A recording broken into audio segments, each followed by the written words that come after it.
Hello, everyone, and welcome to another episode of the Face First podcast, where we're diving face first into everything sports. I'm Edin. And I'm Jonah. And unfortunately, our other co-host, Dugan, will not be with us this week. He's currently at his kickboxing camp in Croatia. Yeah, Dugan was previously in camp in Latvia, and he's now in the Croatian circuit of MMA, working his way up there in the world. He's doing big things, man. Keep an eye out. But the show must go on, so we are going to start over at the Rams versus 49ers game that just happened Monday night, and this was a big game to me, Jonah, and a lot of people were expecting, I think, the Rams to just kind of come in here and recover after that loss to the Titans and probably blow Niners if they lost this game out of the MVP playoff race, Niners. Yeah, no, it's insane. They upgraded this week, coming in with Von Miller and Odell Beckham, and they just fell flat this week. And you know what's funny? Like, I heard, because you mentioned Odell and Von Miller, I heard some excuses being made by media and Rams fan about, like, well, it's Von's first game there, it's Odell's first game there, and I'm like, if that's your worst excuse for having Pro Bowlers have their first game on your roster, like, those aren't excuses, those are good excuses. Yeah. Like, I don't care if it's their first game. Von Miller had a week to learn the system. Odell just has to run some simple routes. They still got Cooper Kupp and Van Jefferson there, Yeah, the thing with Odell's argument is the Rams run, it's kind of a complicated offense, and a couple other teams run it. I think 5 other teams run a similar style. Yeah, Rams, like McVay, Shanahan. Different terminology and stuff, so I don't blame Odell too much. Von Miller, I don't really know too much about how the Rams defense schemes. Yeah. But with Odell, you saw it in the fourth quarter when they were getting into their hurry up. Odell was just on the sidelines because he doesn't have the hurry up yet. Well, that too, but I also feel like they kind of conceded the game early. Oh, yeah.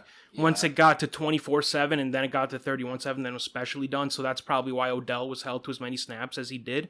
But I mean, Von Miller, he's the third best, even if it's like, it's his first game. He's the third best pass rusher on this team. You still got Aaron Donald and George Kittle pancake him. Yeah. He flattened him. That was the worst I've seen Von Miller look in ever, honestly.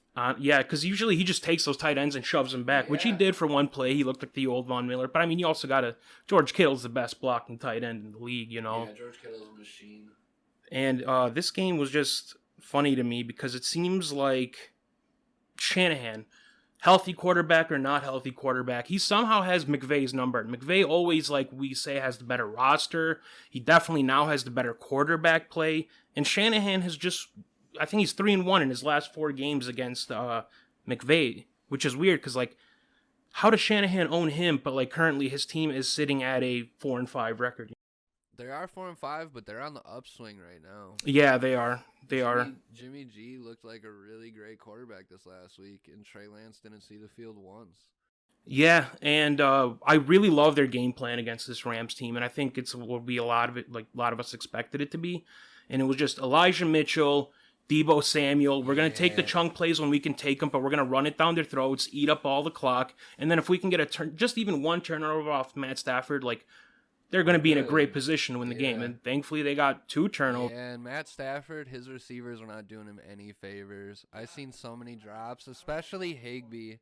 Higbee, who's usually sure-handed, but he dropped a couple balls. I'm super high on Higbee. I think he is an underrated tight end. He arguably might be top 10. And he just had 2 uncharacteristic drops in that game. The first deep throw to Odell was weird. That was just straight miscommunication, I would think, because Matt Stafford's assuming Odell is running a post route, but he just kind of stopped and then continued up the sideline instead. Yeah, that's new team shit right there. Chemistry just hasn't been built yet. Yeah, thankfully they got a bye week to fix all this up, and then they face the Pack after the bye week, which it's going to be a true test. That's where I'm going to see both of these teams, at their best. But for the Niners, good news for them is with this win, their playoff hopes are still alive at 4-5. Do you think we're going to see Trey Lance on the field at all this season, Jonah? If the Niners are making the playoffs, no. Yeah, I would agree with that. But, like, let's say, okay. If we see Trey Lance, then we know the Niners season hasn't gone how they wanted it to. So what do you think? Like, if they get to, like, 6 and let's say they're like 7-8 with 2 more games left. I mean, we would have to depend on the playoff picture to see how that works. Yeah. Once they're mathematically eliminated, I think that's when Trey Lance starts playing. And of course, full-time. with Jimmy, as we both know, injury is also a big thing. Jimmy G could go down any week. So yeah, for the Niners fans who definitely desperately wanted to see Trey Lance this season, you'll get your time. And if you're still in the playoff race, you got to roll with Jimmy, I believe. Yeah. Let's go on over to that Green Bay and Seattle game, because that was just what the fuck. Like, I was not expecting that, because Jonah, I know Russell Wilson has not had a great time playing in Lambeau, especially in the snow. Last time he was here, he threw 5 interceptions. And I know he was coming back off of an injury, and he came back off it quick. Yeah. But were you surprised at just how bad Russell Wilson was looking? Yeah. I mean, like you said, he's never really performed well at Lambeau. And I think it was a bad scenario because, like you said, he rushed from injury, and he faced a Packers defense that is arguably the best in the league. Statistically, they might not be, but the last couple weeks, they've been playing like it. I think the last time we did the show, I had the stats for their D, and they were like top 7. 5, I think. They were like top 5 in points and top 7 in total yardage. So obviously, with this performance, they did not. They held the Seahawks offense to less than 300 yards, and they only allowed them, 0 points. They shut them out. So they might move up in like the top 2. Shout out to Kevin King, bro. He's been having a good streak. All the Packers fans at the beginning of the season, rightfully so, were calling for him to be benched. He was not doing well. I thought so as well, because I really wanted to see, especially if you drafted Stokes in the first round.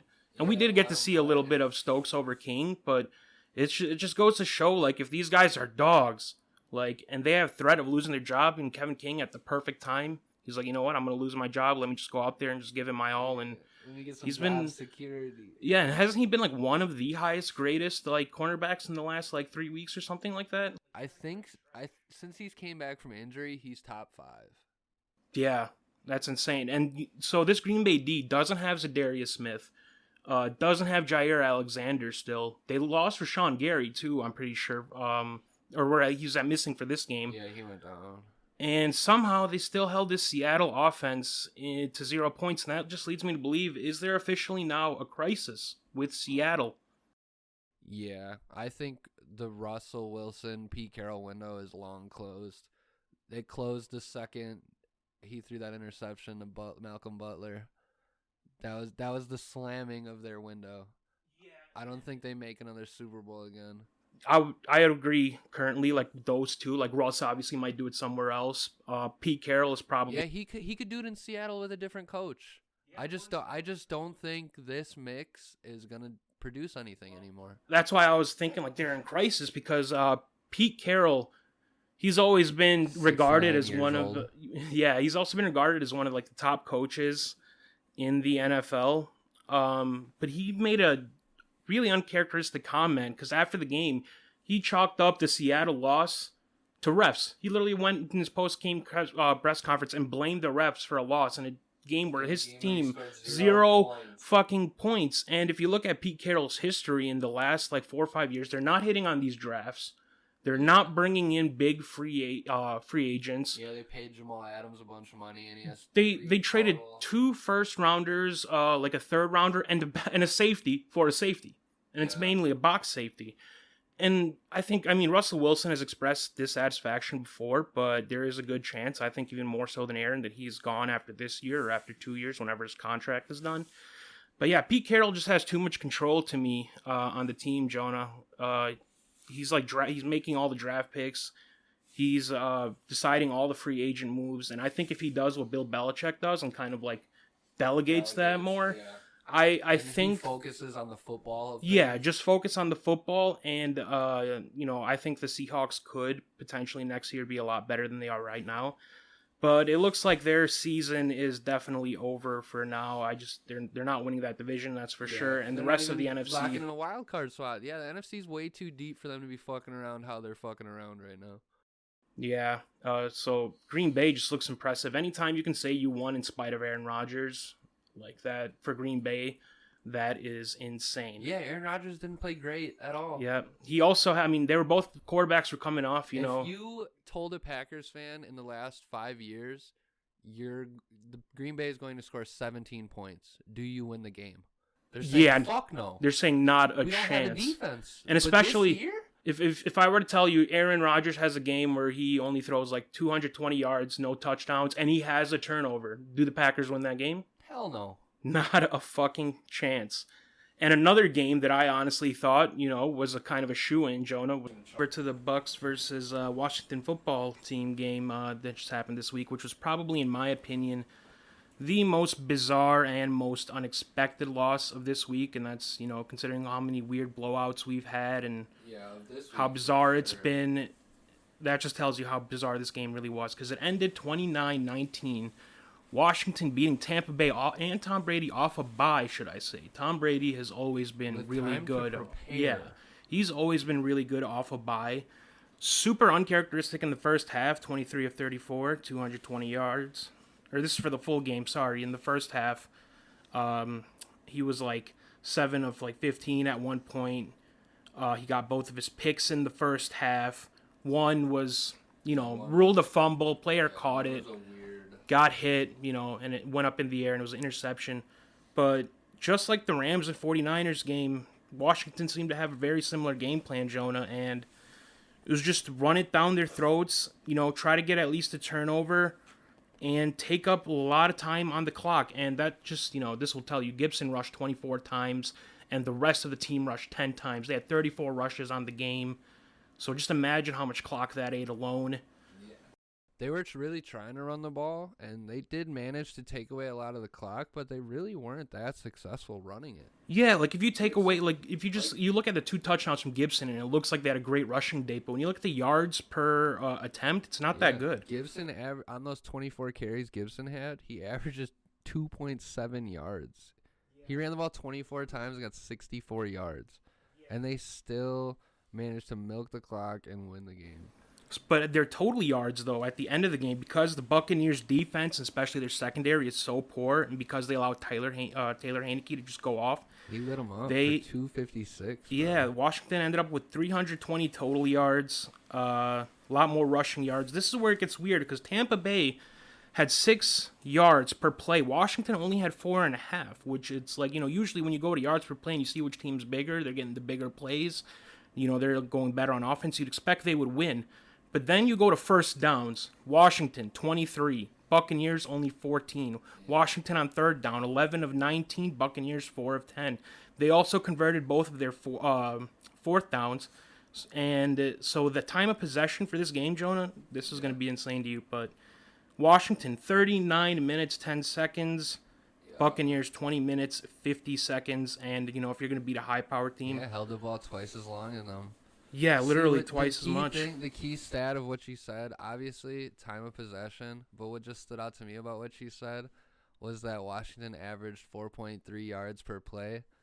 Yeah. You get 4 yards on first down. You got 6 to go. Yeah. 4 yards on second down. 2 to go. 4 on third. First down, baby. And that's how they played. Just slow, meticulous. Keep away from Tom Brady. How do you beat Tom Brady? You hold the ball. Keep him on sideline as long as he has. Yeah, just keep. Look at in the 20 minutes less that Tom had the ball. Mm-hmm. He scored more than half of the points they did. Yeah, yeah. If they didn't control the time of possession the way they did, this would have been an easy Bucks game. Yeah, probably like an ending score of like 30-20 in favor of the Bucks, maybe even like 30-17. Obviously, this doesn't really change our opinion on either team. But maybe other teams take this game and look at it and say, like, it's obviously pretty simple. Keep the ball away from Tom Brady. Make him a spectator in the game. Yeah. That's what you say about him, Mahomes, Aaron Rodgers, all the great quarterbacks, See, I don't know if teams will really do that because they just teams now you play can't with so much pace. Yeah, you can't rely on those 14, 15. And they had an 11-minute drive to finish the game, 20-play drive. Yeah. Teams are not going to be that patient. Yeah, not everybody's a New England team that can, like, just... Each drive will make sure it's at least 10 plays just to, because we know we got a good defense. And if it just turns into a time of possession thing, we're obviously going to win that. But, like you said, ultimately it doesn't change my opinion on the Bucks. It's not an anomaly game. Credit to Washington. It's a legit win. But the Bucks just, not only on defense. I don't know. I think it's an anomaly. You think it's an anomaly? Yeah. I'm just saying because it's Tom Brady and Bucks off a bye, and considering how good Washington executed their game plan, I'm giving most of the credit to Washington instead of, more blame on the Buccaneers. Yeah, oh yeah, Washington definitely played a hell of a game. And when I say anomaly, I'm not taking anything away from Washington. They did play a hell of a game, but if you played this game 100 times, the Buccaneers are winning 97 of them. That honestly sounds about right. But, yeah, I mean, I can see that because ultimately it's the injuries, right? They're missing a lot in their secondaries. And even on offense, they're currently still missing. Wasn't there. Yeah, AB and Gronk. Like you said. And those are, the two biggest safety blankets on Brady's team. Gronk is Brady's safety. Yeah, and then AB's your speedy. He can go slot or outside. He's your speedy guy, deep threat guy. And Chris Godwin we didn't even know if he was going to play coming into the game. And they were like, well, he's got to play because they're already too banged up. Yeah, so basically, he was a shell of himself. If you can just, take the top, keep the top sealed on the Buccaneers, don't let them go over the top and beat you, which they allowed once to Mike Evans. He got a deep ball, perfect ball from Brady. Yeah. But other than that, he was held to 2 catches, 62 yards, and a touchdown. I expect the Buccaneers to go on another roll here, and it's weird how the media is not giving them the excuses they give the Rams, but the Buccaneers have an easy schedule. They're going to win their division. They're going to win their division, bro, and they're definitely making the playoffs, and they're going to be a contender, as we know. Yeah, they're definitely. Yeah, everything you said is 1,000% true. Yeah, but, another game I want to talk about here real quick is Patriots putting the foots in them Browns. Let's go. They moved to 6-4 after this win. I thought Odell was the reason the Browns were losing games. Right, and after the game, there was more wide receivers in the Browns team that were just kind of complaining, getting airing out their grievances, getting frustrated with Baker. Myles Garrett was getting pissed off with the team. 45-7. And it's weird because the Browns, at the fucking team. Yeah, the Browns had the ball first, and they went on a 12-play drive and scored to go up 7-0. And from there, it was just all Patriots defense and Mac Jones. So, Jonah, I want to ask you, do you think this Patriots team is a legit contender, or do you think this is just one of those, it's a good team, they might be a wild card, but they're not going any further in the playoffs than that? See, if it was any other year in the NFL, they're a wild card team. But the way this year has worked out, honestly, if we're in February and Mac Jones is holding up a fucking Super Bowl trophy, I wouldn't be surprised. Right? Nothing has made sense this year. Yeah. Nothing has made sense, but also, I mean, if you look at the team, and Mac Jones he's balling. He's the best quarterback from the draft as of today. As of today, yeah. And I mean, we've also said, he's gotten the better situation. Oh, definitely. When you're a guy like Aaron Rodgers type shit, where you fall a little, you always end up in the better position than number one. It's very rare with a guy like Mahomes who was taken 11th by the Chiefs, but they traded up a lot to go and they were originally the 27th pick. Yeah. They were a playoff team, and Mahomes got into that just legendary perfect spot. But I mean, of course, but it's not just that. We knew he was going to be the most game ready quarterback, right? Yeah. And to illustrate that, check out these stats. So, in the 10 games they played, and they're playing tonight, should I add? But I'm just doing the 10 games, so they're 6-4. Mac Jones has 5 games of passer ratings above 100 with a minimum of attempts of 20 pass attempts. For comparison, all the other rookie quarterbacks have 0. Not a single rookie quarterback has posted 1 game with 100 passer rating. Mac Jones already has 5 of them. But it's just it's a complete... How, in your opinion, how much of that is the Belichick system? And how much is Mac Jones? Because now we have Brady succeeding alone in Tampa, and now we have Bill starting to succeed alone with Mac.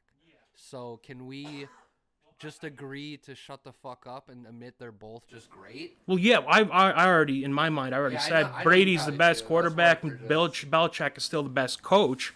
But I would say I'd give the credit 50%, because at the end of the day, we say the system is the best for Mac, but when you look at just the pure supporting cast of receivers, the Jets, for instance, have Elijah Moore and Corey Davis. Bears have Allen Robinson, Darnell Mooney. You take them over Nelson Aguilar and Kendrick Bourne, obviously, right?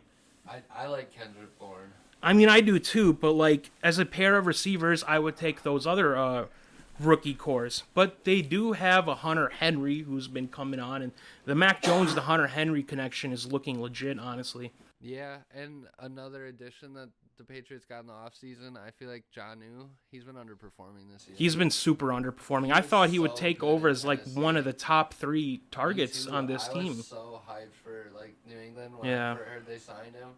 Because he's a threat, dude. He's a speedy tight end. Yeah, because you expect Hunter Henry to be the more vertical passing game and red zone guy, but John New's the guy who'll take all that underneath stuff and short throws, and he'll get he'll make a play. lot of yards after the catch. He's a tight end, but he's pretty much a wide receiver. He's like an H-back kind of, like tight end, where it's like he'll just like line up in the slot or outside, and he'll run like those little like slant routes or crossing routes, shallow routes, stuff like that.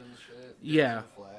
Or otherwise, you put him in the backfield to block, or like maybe design even a run play for him because he's that athletic, Yeah, that's all. This is kind of just like a general NFL thing, but I'm so happy that like other teams are having receivers take handoffs now. Yeah, we've seen that a lot with like Robert Woods. Now we're seeing it with Deebo Samuel. Yeah, Deebo was balling this week getting handoffs. But the Patriots, it's a complete team. Like, they don't have a true number one, but with the amount of targets they do have, there are enough solid guys. The Mac Jones can be good. And the running game between Harris and Ramondre Stevenson is great. O-line, good. Yeah, Ramondre had a crazy game. And he got, what do you have, 2 touchdowns? Yeah, he had 24 carries, 100 yards, 2 touchdowns, had another 15 yards catching. But the defense, with the addition of Jalen Mills and Matt Judon and the draft of Christian Barmore to it, is looking amazing this year. J.C. Jackson, true number 1 corner, playing like a top 5, top 4 corner. Yeah, the Belichick boys built another one. And that's the thing, Belichick, I think he molded this team a lot, and I want you to see if you agree with me, a lot like what the 0-1 Patriots team is. Great secondary, they'll get a lot of takeaways, force a lot of fumbles, and run the ball a lot. A lot of people forget, and now since that, I forget what it's called, but the Tom Brady documentary, it's reminding more people of how Tom Brady's era started. Mm-hmm. He wasn't great. Yeah. He was good. He just had to game manage. Yeah, and he didn't. Yeah, like the first 2 Super Bowls, he didn't win them. Like, he made the fourth quarter drives, but he could have played better. To be fair, the second Super Bowl was the one with Carolina, and he did put up 32 points and 300 yards. That was a shootout. But overall for that season, though, it wasn't Brady who was having a great season. Elite yet. Yeah. That came later. Yeah, that's like the parallels right now with Mac Jones. Like, I'm not saying Mac Jones is going to be Tom Brady, but there's a good team around him. The defense is strong. He's playing well, above expectations. He's doing what he's asked to do, Yeah, and they're not even asking him to do what he's doing, really. He's going above and beyond. He is, because in those 10 games that they played, he had 200 or 2,400 yards, so he's averaging 240 yards a game. That's really good for a rookie. That's great. He has a touchdown to interception ratio of 13-7 for a rookie. 10 games, I will take that. Yeah, and that's not great, but I can attribute a lot of that early in the season. But where he's most impressive is his efficiency, and he is on pace so far to break. I believe it's Dak Prescott's rookie record of he had a 67% completion as a rookie. Mac Jones is currently at 69, baby. Nice. But yeah, I'm buying into this team, and obviously, once we see their matchups with the Bills, we're going to see if they're legit or not. The last thing I just want to ask about the Browns, though, is are the Browns, or should they pay Baker Mayfield rather? Do you think they should pay him? I heard that he wants somewhere between 30 and 40 a year. That's where the top market is, where the top 6-7 guys are. But I don't think he's worth that. I really don't. I love Baker. I wanted to love Baker. I wanted him to be good, but I've seen on Twitter someone said he's a game manager with spunk. That is actually a pretty accurate description. If you look at their backup, Case Keenum, they're almost like the same guy, but Baker gives you some more rah-rah, bigger arm, obviously. He's more of a swagger guy. But I don't know. I can't remember the last Baker Mayfield highlight I seen, and I was like, wow, that was insane. He did have that great throw to Donovan Peoples-Jones in the game before the Patriots, but it's once in a while, It's not like a Mahomes or Herbert where you see every game they have 2 of these plays where it's just elite. I don't know. I pay him around in the mid 30 millions because the cap is going up a little bit next year. So if he's taking up 7% of your salary cap space or 8% even, I'd be happy with that. Because Rodgers is currently at 14, Brady's at 12, Russell Wilson's at 17, and those are for the elite guys. 12 plus that's elite. I think what you're saying, obviously the cap fluctuates and shit. I think he should be between like quarterback pay, he should be between 15 and 10. Like ranked. Yeah, it's like that's like where he is. I would say so. Nobody can say he's a top 10. No list can have him as top 10. Yeah, if he's you have in an argument for him being in a top 10 quarterback, email it to me at FaceFirstPodcast. and we're gonna grill the fuck out of it because you're wrong. Dissect it live on the show. Yeah, because like 13 to 15 seems about more right. But yeah, I'm so glad the Patriots, as a fan, they were finally able to establish some order in the AFC, getting back to it. And speaking of another team, the Raiders' collapse has begun. It's begun, but speaking of another team, though, that has also reclaimed some normalcy in the AFC, them Chiefs beating them Raiders in an impressive fashion, 41-14. Mahomes, 400 yards, 5 touchdowns. And the defense, it's playing like a Steve Spagnuolo defense, like a good, not great defense. So have they reclaimed the top spot in the AFC in your mind, Jonah? No. They haven't done... I'm not saying the Chiefs are bad. Yeah. They're still going to be a fucking problem. But with the body of work they have given me this season, I can't give them the top spot. There's too many good AFC teams. It's jumbled up. I'll argue right now that this year, what games have been played, right now the Titans, without Derrick Henry, are better than the Chiefs. And without Julio, keep in mind, with the last couple games. They're playing great. And they have the best record of wins, too, as the Titans. They've beaten the Bills. They've beaten the Rams. They've beaten the Colts convincingly. Beat the Saints. It's not just, Titans have a great record. They're beating all the good. They're 7-0 against playoff teams this year. Which, is just incredible. But as to the Chiefs, I'd put them up there with, I guess for now, right below the Titans. And would you tie them with the Bills, or do you think the Bills are still overall better? I don't know. That's a tricky one because the Bills have, obviously, early season have been great. They lost to the Jags. And embarrassing, yeah. And I don't know. They just haven't looked the same, like the same Bills team this last couple weeks. Only put up, I think, 9 points or something, like 7 points in the first half against the Dolphins when they played. They turned it up in the second half a little bit, but that was super weird of them. Yeah, their offense just hasn't looked like the early season Bills offense. Yeah, unlike the NFC, the AFC is just so jumbled up because, for now we got the Titans at the top, but with their injuries, the Bills and Chiefs are like there. They're so close. The Titans have to play at such a more exceptional level because they're missing the guy that was 40% of their entire offense. It's a good thing that they're a physical team though, and Mike Vrabel is a super underrated coach. He's always got this that team ready to play. But yeah, it's just weird in the AFC. You don't have a true number one because even after Titans, Chiefs, and Bills, the Patriots are right up there. Chargers are still fucking who knows. The Ravens lost to. I feel like in the NFC you have 3 real top dogs. Yeah. And then in the AFC, there's at this exact moment, not a top dog. There's no top dog. There's 4 or 5 teams, or 3-4 teams where it's okay, these could be the top dog. And then there's 4 more teams that are these could be the sneaky end of the season hot streak teams that end up. I was watching the Herd, and I think I was trying to remember this, but I think Colin Cowherd said it was currently 11 out of the 16 teams in the AFC have at least 5 wins right now, or at least 500. So that just goes to show how deep the AFC is. 12 teams above 5 wins. Which that's insane. The whole AFC West is above 5 wins. The whole AFC North is above 5 wins. Yeah, that's absolutely bonkers to me. Because like you said, in the NFC, obviously we see Cardinals should be getting Murray back and Hopkins back. They're going to be a top dog. Packers top dog. Rams top dog. And then it's, Bucks are still in there. And Cowboys, yep. The way they're playing. I always forget about them Cowboys. Because nobody gives a fuck about the NFC East.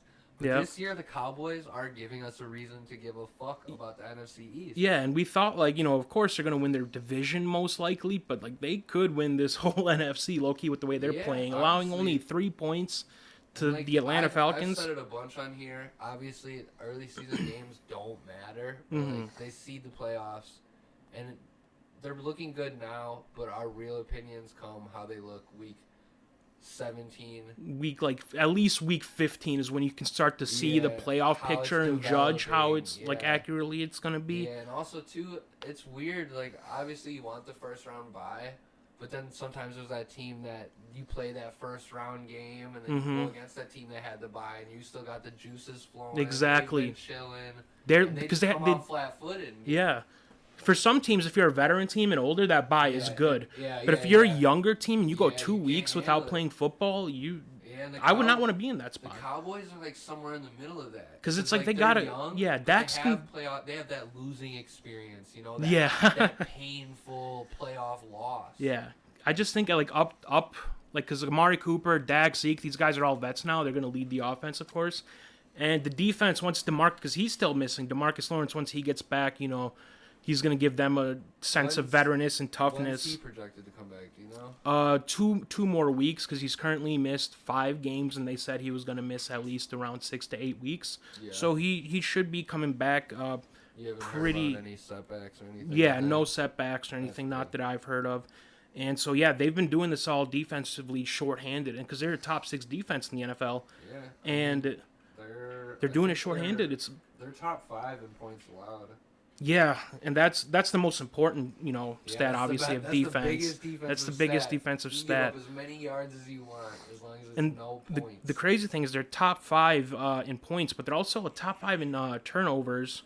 So that's if you can, that man Diggs is having a legit defensive player of the year. He's down on the picks, but his impact is still there. You know why he slowed down on picks? Because he kept biting on the routes too much, and he would allow deep passes. He's looking for picks, and they've been thrown away from him. Yeah, it's a lot like Xavier Howard this year. He had to find a mill because he had 10 picks last year, and he kept trying to go for picks. And he has bad start to the year, so he had to adjust to that. And I think Xavier now is playing at a good level. Yeah.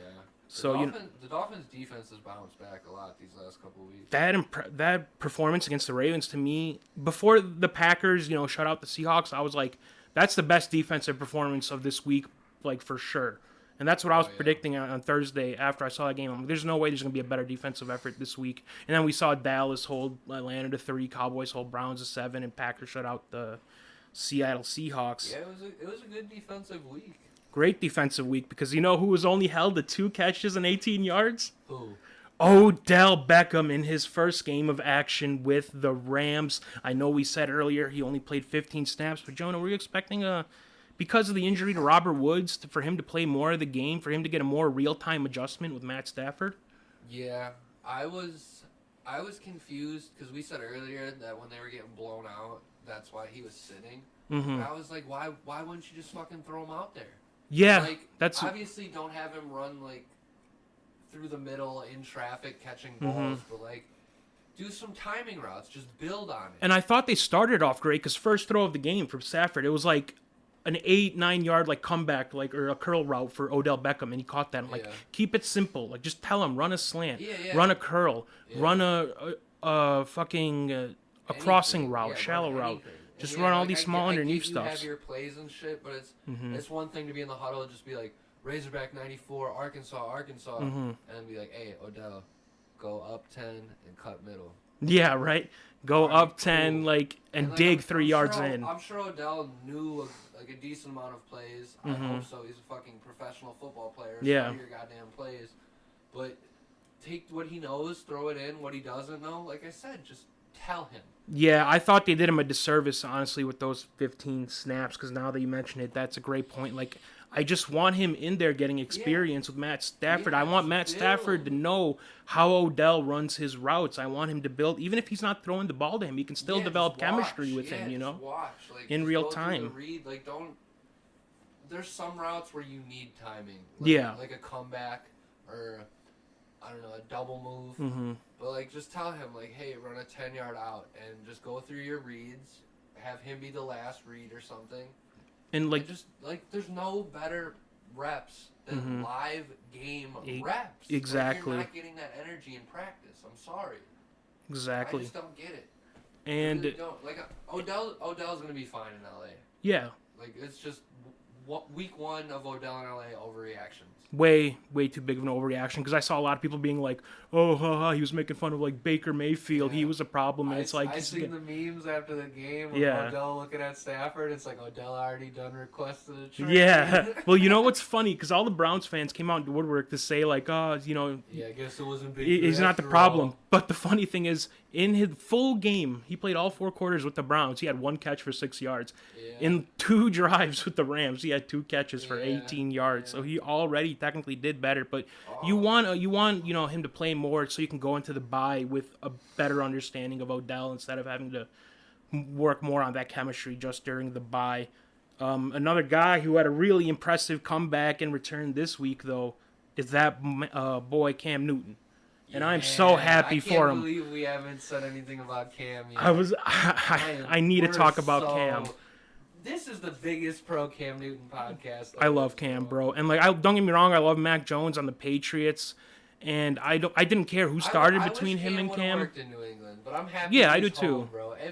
The NFL feels right when Cam Newton is the quarterback for the Carolina Panthers, bro. And he was impressive enough because in his first 2 touches, rushing touchdown, then a passing touchdown, he had a great deep, even though it wasn't completed, he had a great deep throw to DJ Moore too, who he had a great rapport with when he was in Carolina.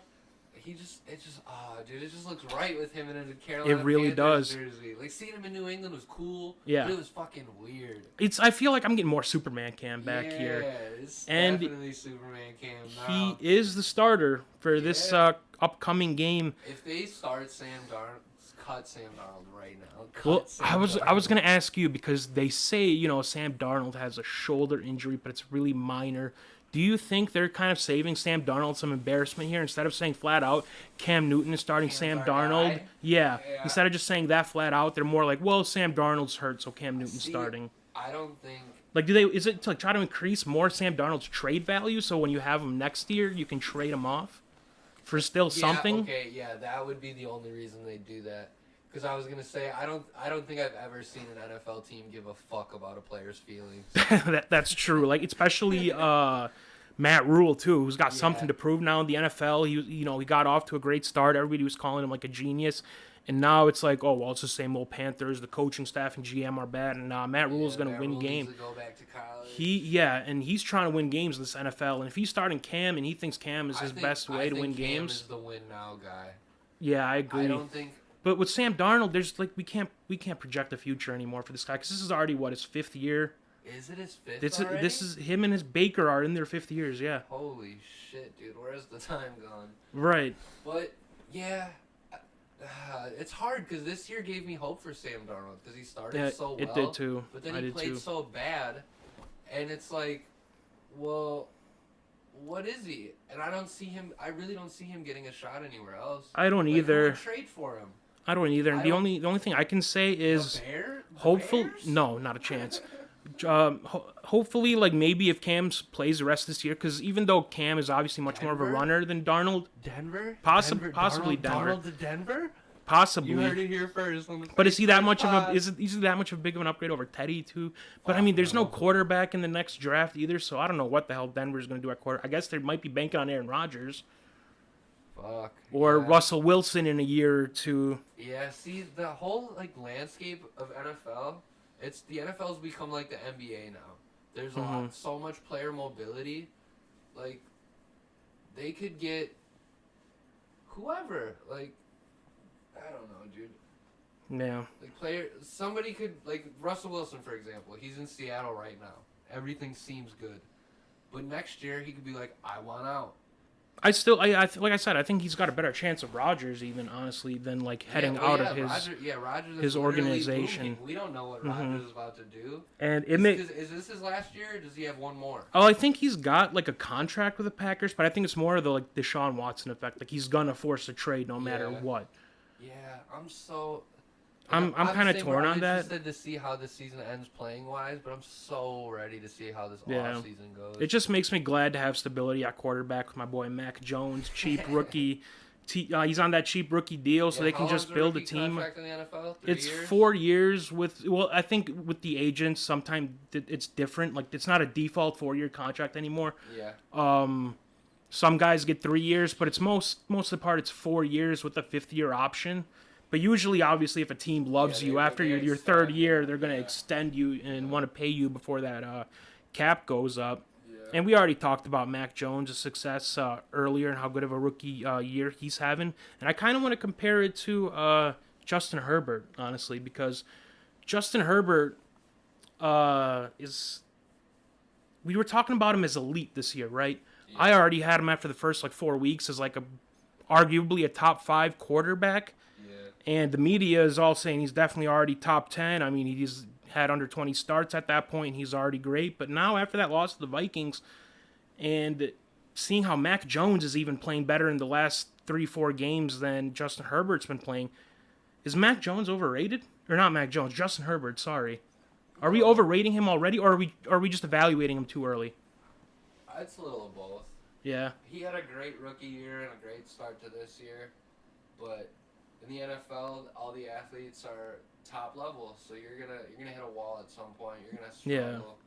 Yeah. The real test of Justin Herbert is how he bounces back from this rough stretch. Yeah. His team honestly isn't doing him any favors. That's what I was gonna argue. The play calling in the play calling in LA has been rough the last 3-4 weeks. Well, that's what I was gonna argue because people were saying Mac Jones came into a perfect system, everything's great, but Herbert's in his second year. He has arguably the best left tackle in the NFL, a top 3 center. He's got a good O-line. Look at his weapons: Keenan Allen, Mike Williams, Jared Cook, Austin Eckler. He's got everything he needs to succeed on that offensive front. And after the first 3-4 weeks, everybody was saying, well, Brandon Staley's a hit at coach. He is a great play caller. He's in that mold of Sean McVay, Kyle Shanahan, young offensive geniuses. And I know the defense isn't great, especially the rushing defense, but for the most part, they're average, you know? Yeah. They're good enough to succeed. The Chargers they're weird. Their division's so hard. It's fuck, dude. It's hard to predict how they're going to finish this year out. Yeah, I don't know. I guess I was expecting more consistency from them, and I was expecting Herbert to be better. And when I just compare him to even some of how the rookies are doing right now, it seems like he's in that regression mode, second-year slump.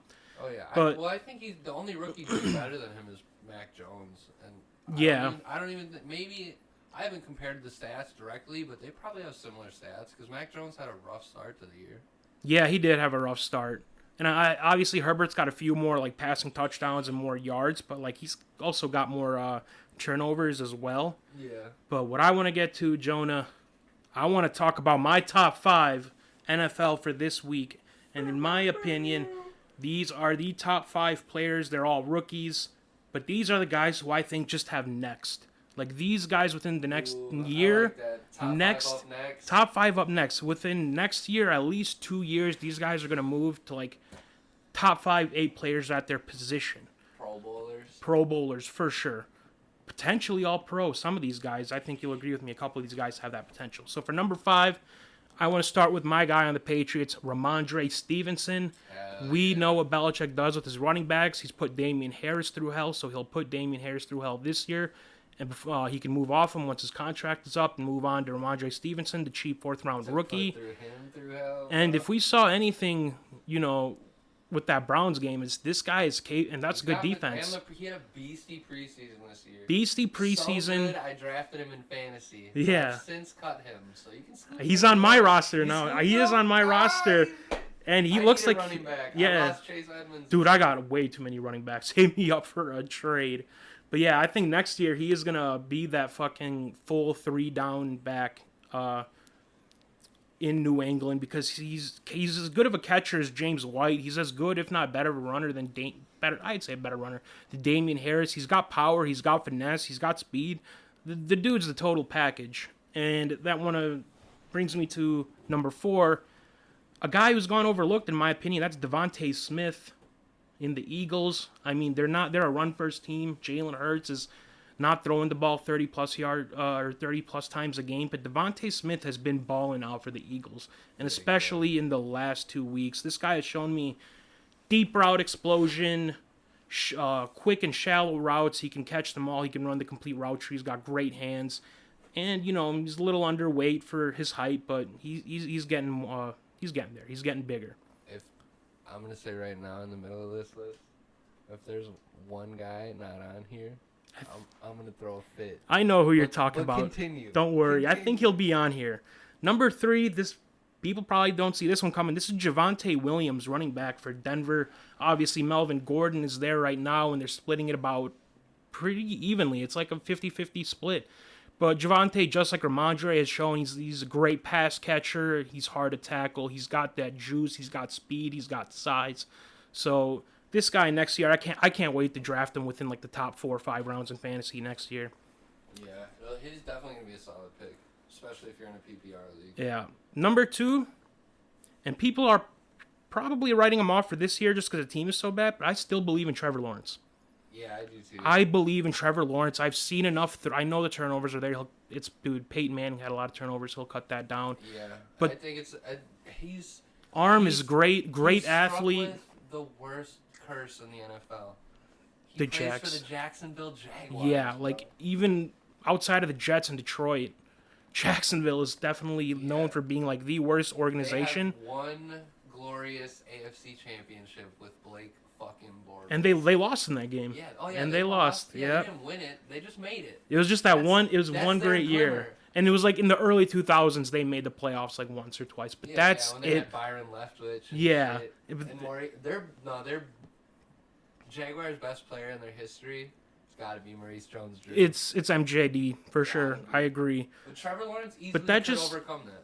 I was just about to say that should tell you at number 2. That's how much I believe in Trevor Lawrence to overcome Jacksonville as an organization, like Andrew Luck and Peyton Manning overcame the Colts. And number 1, I think you'll be satisfied with this, Jonah. This is Jamar Chase. Now I know. Oh, this actually isn't the guy. Were you gonna say Jalen Waddle? I was gonna say Jalen Waddle. But I was so conflated between him and Devontae Smith. Before we get into Jamar, Jalen Waddle is on track for the most receptions in a rookie season ever. Yeah, I think he's on pace for 106 or something like that. 112. Yeah, that was before last week's game. The Ravens game. Yeah, so I think he had 5 or 6 catches in that game, so he'll still be. But I don't know how that messed up the pace. No, he had 7. Yeah, he had 5 catches. Sorry. Yeah, I don't know how that messed up the pace, but that's what he was on track before that game. So shout out to my Dolphins and Jalen Waddle. He's to me his baby OBJ and he's really good. Once the Dolphins can get that, honorable mention to Jalen Waddle. If the Dolphins can start getting that deep ball going, Jalen Waddle is going to pay dividends. But I just got to have Jamar at number 1, and a lot of people look at Jamar. I'm not mad, bro. They look at him as he's already here, right? I think he's already to me. I think he's top 5 this year. Well, when you look at just the stats, he is. Stats-wise, he's top 5. Top 3. Top 3 even. Well, I don't know. There's still Debo, Cooper Kupp, and then maybe after that. I think he has more stats than Debo. No, Debo's balling. He's second to Cooper. That's the top 3 then. I think Jamar in yards. I think it's Debo, Cooper, and Jamar Chase for this year, so far. I think those are the best 3 receivers this year. Cooper, Debo, Jamar. Yeah. I mean, I know Devontae Adams hasn't had that production, but just given his history and how good he's been. Career-wise, not and you still got to have Stephon Diggs and Tyreek in there. I'm just talking overall top 5. You don't. No, I feel that. You who knows if you would have Jamar in there right now, but next year, this moment, but it's coming. Next year and beyond, and Joe Burrow is getting more experience. You're gonna have to say he's top 2, top 1. The Bengals are gonna be a consistent, deep AFC playoff team. I agree. I agree. They have the same thing working against them the Jaguars do. They're just like a cursed organization. Yeah, and I was gonna say with the Bengals and Jamar. Joe Burrow, an indoor practice. Get him an indoor practice facility. We will mention this every episode, Cincinnati. Every time we talk about the Bengals, I am gonna bring that up because you get some better turf, get them a better practice facility, get them better rehab. $1 billion. Yeah.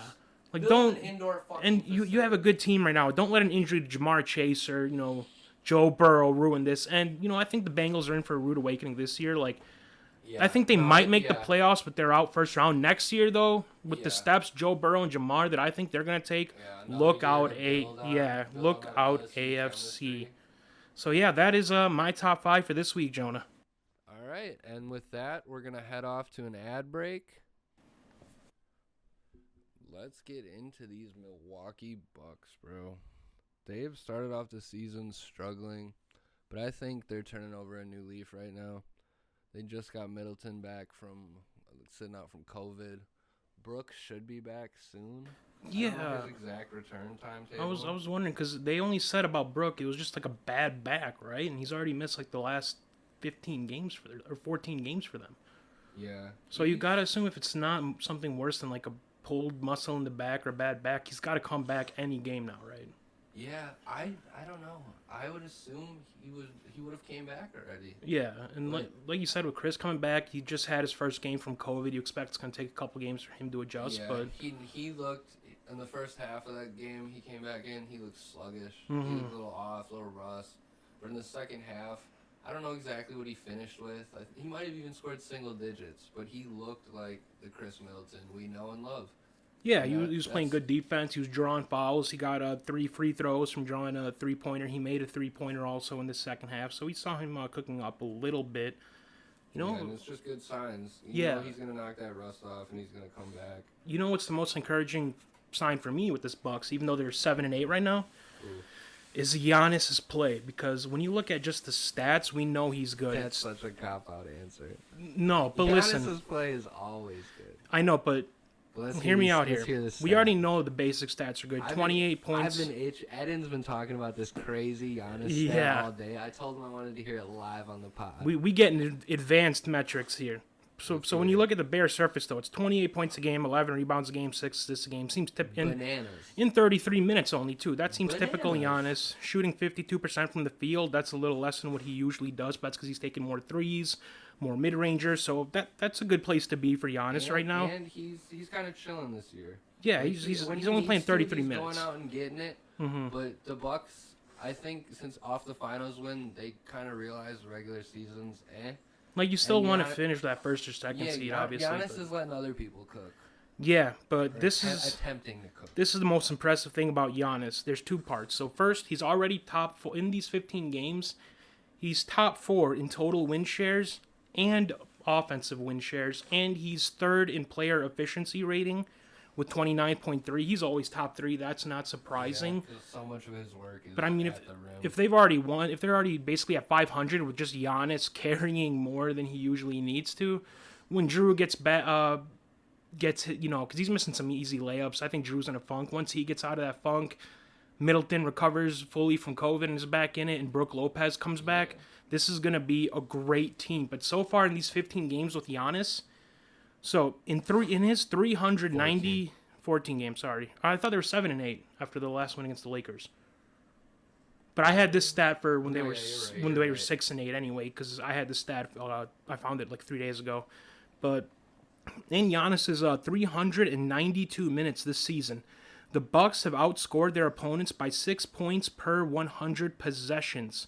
In the 237 minutes with Giannis on the bench, the Bucks have been outscored by 18 points per 100 possessions. That just obviously tells you when Giannis is on the court, it's not only going good, it's going great, and he's literally carrying you. I mean, the second you take him off, you get into a huge double-digit lead that's like a loss. That's like a Cleveland Cavaliers LeBron stat, right? Yeah, it really is, and that speaks to how the injury problems they've had this year. Yeah, and I know. I expect that number. That's not going to be positive without Giannis on the court, but I expect it to go down as we get Brook back, because the usage rate for Giannis will go down once these players are taking their usual shots. Once Dante and Brook are back and inserted in. But speaking of Dante getting back, it's like a myth, bro. Honestly, it feels like it's never gonna happen. It's been 6 months. I know he had a really bad injury. Yeah, one that takes a lot of time to come back from. Especially an ankle, you want to be cautious with an ankle, of course. But I mean, outside of Giannis, though, Middleton's off to, like we said, a slow start. In the few games he's played, he's averaging 19 points, 5 rebounds, 5 assists, but he's only shooting 42%, and this is despite playing 33 minutes a game. Holiday has been even a worse surprise. Really 13.5 points a game, 6 assists, and only 4 rebounds, and only 38% shooting in 30 minutes. The only other highlights, honestly, besides Giannis, have been Grayson Allen and Pat Connaughton. And Grayson Allen, in 30 minutes a game this year, is averaging 15.5 points, 4 rebounds, 45% shooting, which is Grayson Allen that's good. Well, I think we've talked about this earlier, but he's putting up numbers that we thought we were going to get from Bogdanovich last year. For what, like a fourth of the price? Yeah, way less money, and it allowed us to get Drew last year too. So like us signing Bogdanovich was, when it first happened, I was so pissed because I wanted Yogi. I wanted him. I wanted him too. I was like, we need that offensive firepower, especially with the way Giannis plays. And I didn't like Grayson Allen before he got here, but. Bad reputation, dirty player. In college, he was a scumbag. Bro. He really was. I don't know if he really was a scumbag or if it was just him being at Duke that made him a scumbag. Yeah, I mean that's gonna gonna put it out there when Duke is under a huge spotlight. Yeah. But I mean, even when he was signed, I was like, I don't care if he's a scumbag. Just play good for the Bucks, help, because that was a great trade, and that with the minimal cap space John Horst has had to work with, he's got to be in the running for like GM of the year every year, because he's made moves. Because outside of his core three, he always just puts great pieces around them. Yeah. But all right, I might say something you might not like what I gotta say, but I think the Bucks should get rid of George Hill. I agree. No, I completely agree. Oh, have you seen some of them? I think we signed George Hill because of what he did the last time he was here. Yeah. And so far this year, he's just not that. Well, even the last time he was here, because he was balling before COVID, but then as soon as after COVID, in the bubble and in the playoffs, he was awful. He had a rough bubble. And this year, Giannis, I can't tell you the amount of times I've seen Giannis dish out to George Hill for a complete open three, just for Hill to stand there for like 2-3 seconds and be like, I'll just pass it off to somebody else. Yeah, his play is pissing me off. So is Semi Ojeley's. He is missing easy buckets at the rim, wide open threes. Semi's got more leniency than George Hill because of the defense. More defense, and he's a young guy. Yeah, I agree. George Hill, you know what you're getting from him. Semi Ojeley, his ceiling's kind of unexplored. Like, he does have a lot of potential, but I don't know. He just hasn't lived up to it so far here in Milwaukee or in Boston. Yeah, everybody was saying he's going to be the next PJ Tucker, basically. But yeah, he literally, they signed him thinking this is our replacement. It's discount PJ Tucker. That's what I thought it was going to be, and I thought he would basically do at least what PJ was doing for us, but he's not doing it on the defensive end, and he's even worse on the offensive end than PJ honestly was for us, which is crazy, Jonah. Yeah. I don't know. We'll do this week, the weekly rating of the Bucks panic scale. Where are you at? Yeah, the weekly rating. We were around, I think we were all around 6s. I think I was at like a 5 or a 6, I believe. Yeah, it was all around the middle. Yeah. Is it any lower this week? I think it's probably a 4 or a 5 still, like around that middle, because it's like, yeah, it's a slow start, and like you have to rely on Giannis carrying you to win these games. But like you said, we just got to get we're still missing Dante, Brooke, Middleton, and Drew's got to get out of their funk. I think Dante coming back wouldn't make this Bucks team that much better. But it's like having Brooke is the biggest. Brooke's the biggest piece we're missing because he's the rim protector. The rim protector. Because Giannis shots and he's great on defense. Yeah. But Giannis is a great help defender. Well, that's what I was gonna say with Brooke, when he can just be in the paint, blocking shots and slowing down, and now you can have Giannis, picking up somebody from like the 3 and even the perimeter, because he's a great perimeter defender too. Like when somebody's doing a post move on Brooke, they have to like lean or fade, and Giannis can sneak in and block, and vice versa. And what's it called? With the Bucks.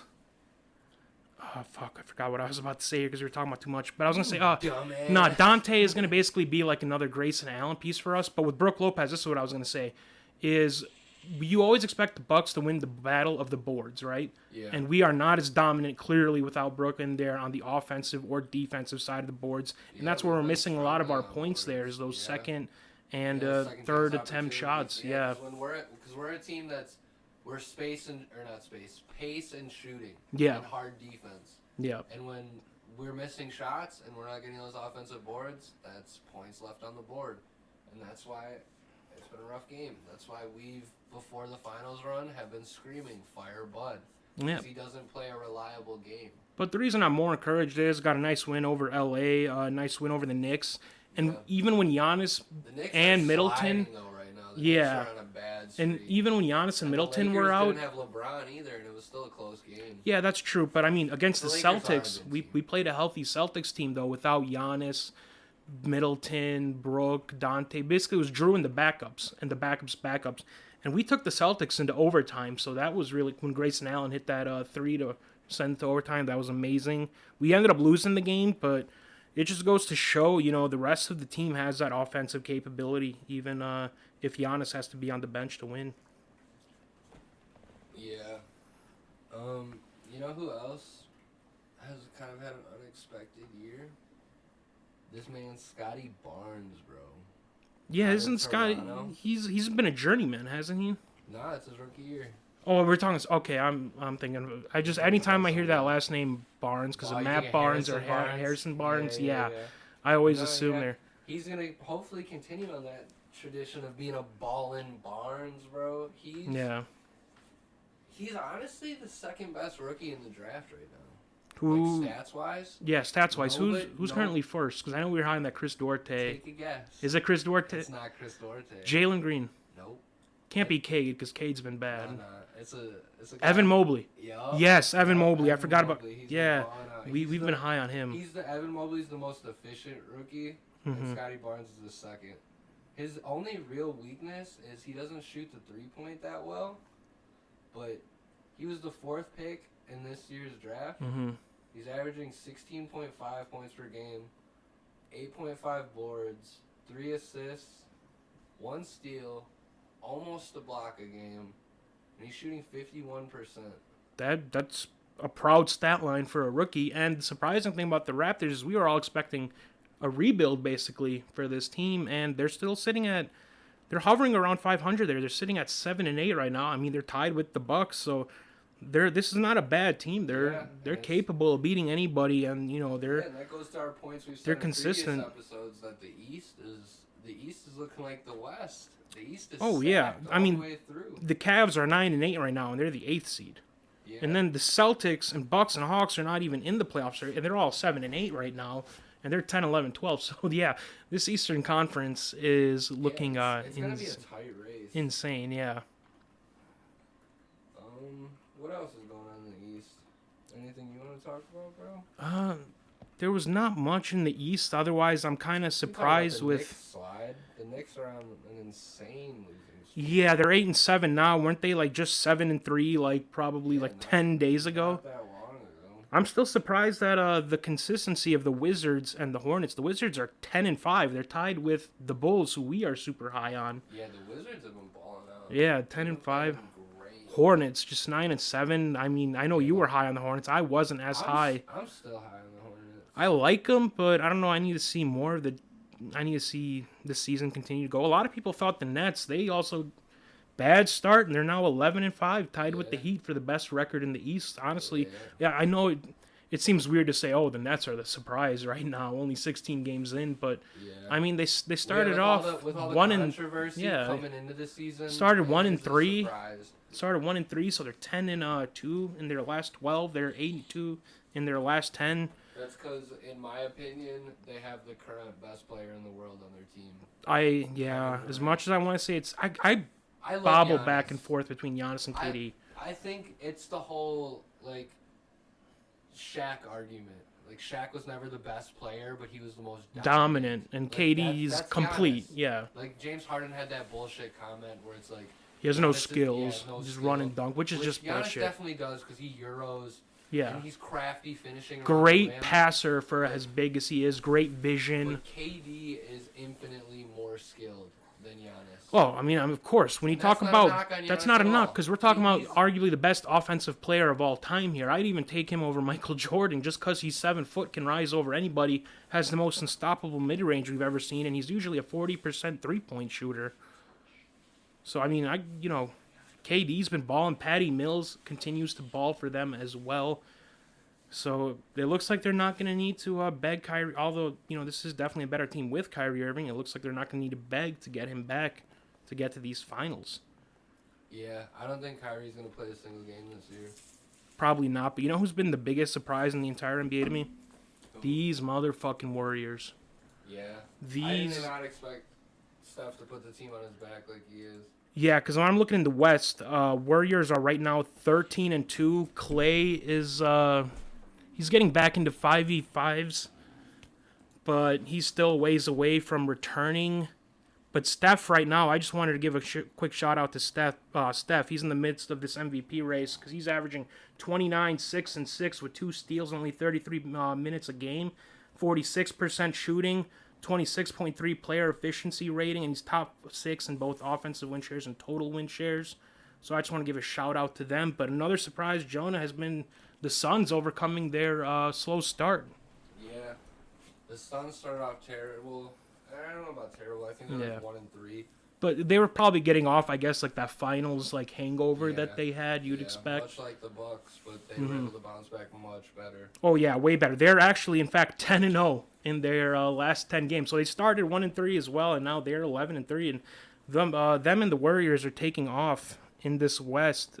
But yeah, Suns. Do you think they're going to end up going long term with DeAndre Ayton? Because I know they have that Chris Paul contract, and Booker's getting paid a lot. Yeah, that's the controversy that people were talking about when they were 1-3, about Ayton not wanting to take a little less money to be there. I don't know. I think they're going to end up with the bird rights, so they're going to be able to go over the cap to sign him. Yeah. So I think he stays. The thing is now is, can they win before Chris Paul is too old to play basketball? Yeah, so that gives you, like, what, this year and probably a next year window? Yeah, and then depending on how much Booker and Ayton progress, maybe the year after that. And we got to even talk about, might Booker regress? Because he had a great year last year. And is that his ceiling? Have we seen Booker at his best already? Maybe, like, statistically it might be his best year, but as a player, he's only going to continue to get better. Yeah. He's a guy that has that work ethic that is unmatched. Like he's a Kobe kid, you know? Yeah. Like Kobe has his fingers all throughout the league now. Like Kobe is gone. Jason Tatum, Devin Booker, Kobe's he's helped train Giannis. Yeah, he's here. Like he's trained those guys that he saw that killer in, and Devin Booker has that killer. And I'm impressed with all these wins in the West, because when you look at the West, Jazz 9-5, Mavs 9-5, Nuggets 9-5. Clippers are 9-6, Grizzlies 8-7, Trailblazers 8-8, Lakers 8-8. Yeah, their top 8 or 9 is solid, but then after that, they're 10, 11, and 12 are just awful. So that's why the East, the East like we said, is a little bit deeper all the way through. Besides maybe like the bottom 2, but the West is definitely no slouch either. Any team that's in the West that gets the 8th seed is gonna have the roughest time. That's why like the Lakers now with LeBron injured or resting it's really fucking up, because like we say these early season games don't matter, but in the West it's gonna come down to 3 or 4 games between 1 and 8. We also keep saying, to be fair, early games, but it's also, we're like 16 games in now, you know, we're almost 25% of the way there. We're almost a fourth of the way of the season done. So there is a little bit of urgency now, I'd say. Like, I think the first 10 to 12 games is where you can kind of discard them. You know, the record's not going to reflect the team. But right now, I think this is where you're going to start seeing the real teams come out once they get into, you know, past 20 games. Because after that, like, you know, unless you don't have any injuries, there's just no excuses really, you know? Yeah, and speaking of what you said, we're about a quarter of the way. We're about a quarter of the way through the season here. Let's talk a little MVP race. You know, I hate saying this because of the narrative, because Jokic is already the reigning MVP. Yeah. But I would have to say he is number 1 for me as of right now. Just hear me out. Jokic, let's hear it.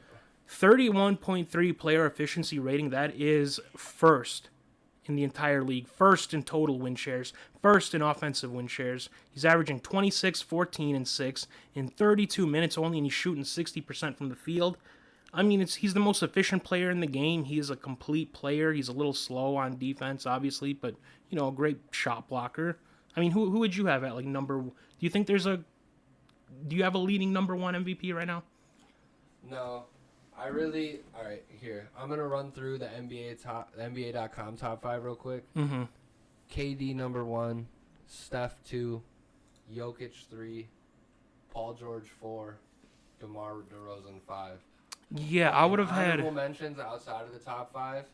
Giannis Antetokounmpo 7th. Yeah. John Morant 9th. That's a big surprise there. Yeah. John Morant being John in the top Morant, 10 like, with all these guys. A week and a half ago, John Morant was number 1 in the MVP prediction. So I guess my top 5 would probably be Jokic 1, Curry 2, because Curry's averaging 29, 6, and 6, like we said earlier, and he's having a great season. So yeah, Steph at 2, probably KD at 3, Paul George at 4, and Paul George probably isn't getting enough love here because he is carrying that Clippers team without Kawhi at 9 and 6. He's 27, 8 and 5 in 35 minutes a game, and he's shooting 45%. So Paul George, he's up there with just anybody else right here, as good as stats on paper go. He'd probably be my number 4.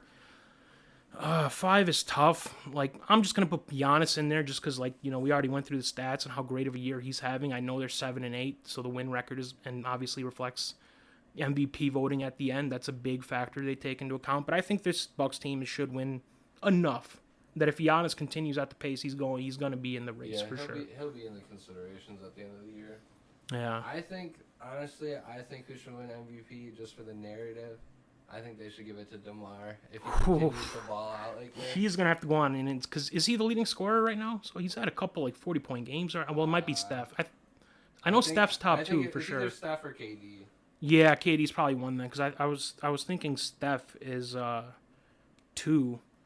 So what would your top 3 be for MVP? Top 3? Yeah. It would have to be. It is KD leading in scoring so far, by the way. It would have to go. Logically, KD 1, Steph 2, DeMar 3 because of the narrative. Mm-hmm. But in my heart, DeMar 1, KD 2, Steph 3. And then who are the 2 guys you kind of have on the outside there? I probably should just ask for your top 5, but yeah, I think Giannis will be on the outside looking in at the end of the year. Yeah, he'll have the numbers you can make the argument for, but he won't get it. A little bit of voter fatigue, He already won 2 of the last 3, and then. I don't know, the 5th guy. It could go to a couple of people. There's a lot of guys, yeah. Ja could get it. Yeah, because the Grizzlies' record is good right now, too, and Ja's stats are just as good as anybody. PG could be sitting there, too, at the end of the year. Yeah, I think he's got to be there. Sneak in. You never know. He's been kind of written off a little just because of, he's not having his usual, 30, 10, and 10. But he's been having a more quiet, consistent season. And they're still winning, too. But, at this point in the season, it's anybody's MVP award. You were speaking of narrative in the MVP. There's a lot of narrative in Defensive Player of the Year, but somehow, and I think when I saw on ESPN, this is still their leading candidate for Defensive Player of the Year. Fucking Rudy Gobert again. They have. Oh no, it's actually not. It's not Rudy Gobert. I thought the last time I looked at this, it was right now. Let me guess. NBA.com. Bam Adebayo. Draymond Green. Wow. Yeah, in his 10th year. Yeah, here I'll run you their top 3 real quick. Yeah, Draymond's always been good. Draymond Green is the number 1. Miles Turner is the number 2. Yeah, I forgot he was up there. Gary Trent Jr. is the number 3. That's a surprise because Gary Trent is usually seen as just an offensive guy, a big shot maker, playmaker. Yeah, and then they also gave honorable mentions to Anthony Davis, Matisse Thybulle, Rudy Gobert, and Marcus Smart. I want to see Anthony Davis win that award because we all know, good offensive player. He was in the running with for rookie, or he did win Rookie of the Year, didn't he? Yeah. I think he won it over LaMelo just because he played more, obviously. So if he gets a Rookie of the Year and then right after it in his second year, Anthony Edwards, Anthony Davis. Oh, that's who you said? Yeah, I thought you AD. said Anthony Edwards. No, I said AD. Ah, okay, my bad. Yeah. That's weird because even Giannis, I think, is having a better defensive year than AD. That's just NBA.com hyping up the Lakers. Yeah, their Lakers got to always be on that list there. What about who do you think should win the Most Improved this year, or is at least the front runner for it right now? I think go to any one of 3 guys, and I wouldn't be pissed. Lonzo Ball, because he has resurrected his career in Chicago. In my opinion, top 10 point guard this year. I'd agree with that. Number 2, Grayson Allen. Ooh. Because I think he averaged 11 or 10.